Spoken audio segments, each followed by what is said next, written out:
IM barley. Actually, konti lang yung difference nila pagdating dun sa ratio. Pataas lang ng konti si Sinner Greens kaysa dun sa mga barley na available. Maganda din sila. Hindi tayo uri ng maninira ng ibang product. Magaganda sila lahat. But it just so happens na may mas maganda. Kaya ang ginawa namin, kinuha namin si Sinner Greens at ayun po yung aming ihahalo or isasama namin sa daily diet ng pasyente ito.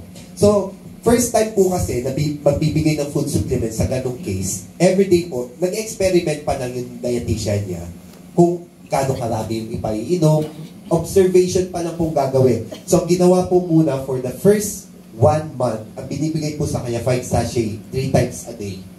And then, after a month, itetest uli ng laboratory. Titingnan kung gaano kataas yung virus sa kanyang dugo. Alam niyo po, after 3 months, nakita po, from 98%, bumaba agad yung virus niya into 60%. Ang bilis nung ibinaba. Sabi nung dentist niya, sige nga, gawin natin every 4 hours ang take niya ng product. After another 3 months, from 60%, bumagsak another 30% yung virus.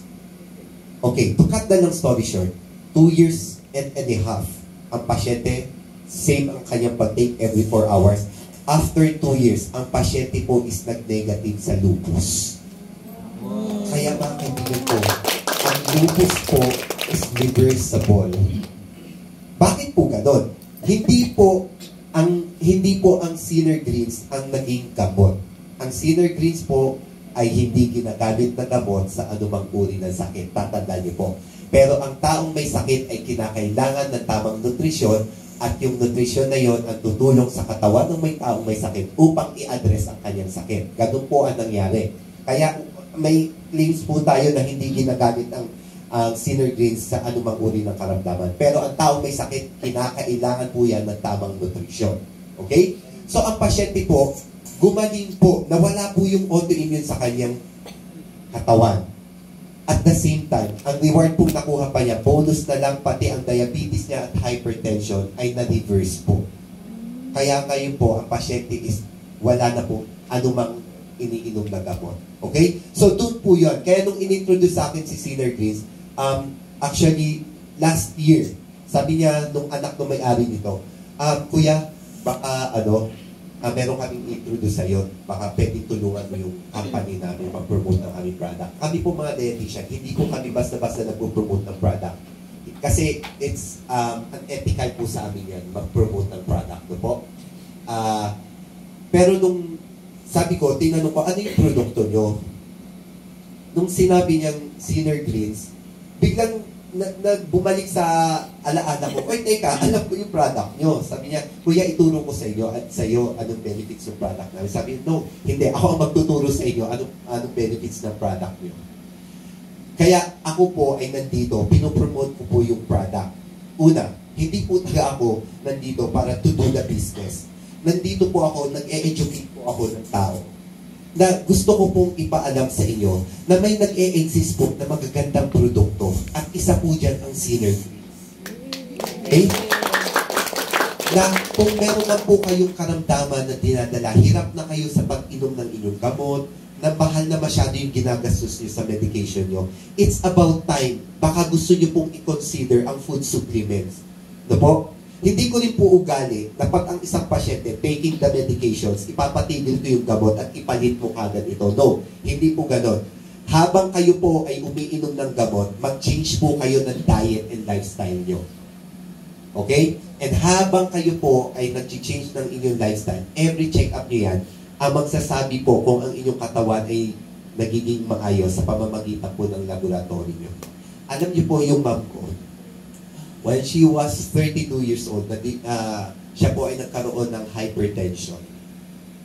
So, dahil ang lifestyle niya hindi maganda, after 5 years, nag-develop siya ng type 2 diabetes.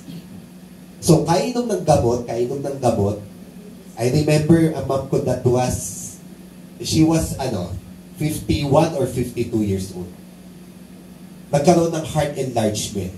Side effect ng mga gamot na iniinom niya. Sabi ko, ma'am, ang dami mo ng award. Yung gamot na iniinom mo parami ng parami. Sabi ko, hindi ka ginagamot. dinadagdagan ng iyong gamot. Sabi ko sa kanya, na-realize mo yun? After ilang years uli, ng pag-take niya ng gamot niya sa puso, hypertension, and diabetes, namanas, hirap umihi. Dala ko sa nepro, chronic disease stage 3. Sabi ko, ma'am, ang last part mo niyan, ang last stage mo na niyan, dialysis. At ayun na ang pinakang huli mong paalam. Dialysis ka. Sabi ko, no, we have to do something. Alam niyo pong ginawa ko, binago ko ang lifestyle ng ma'am ko. Alam niyo anong in-apply ko sa kanya? Yung lifestyle na New Start. Narinig niyo na po ba ang New Start? Ang New Start po, ito po ay teaching ng Seventh-day Adventist pagdating sa health.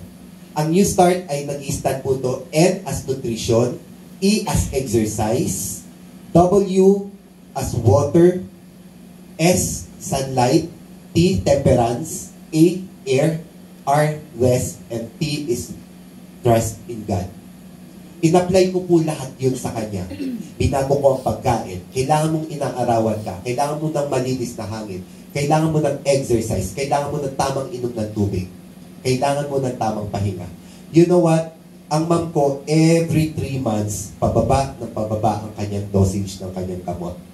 2 years after, ang ma'am ko na off sa lahat ng medication. And now my mom is 68 years old na. Walang kahit anong sakit, walang kahit anong iniinom na gamot. Sumasama pa ang mom ko sa bundok pag ako ay may medical mission sa bundok. So, ibig sabihin po, mga kaibigan ko, ang sakit is lahat is reversible yan. It's depend on you kung paano nyo po tutulungan ang inyong sarili na mag-recover.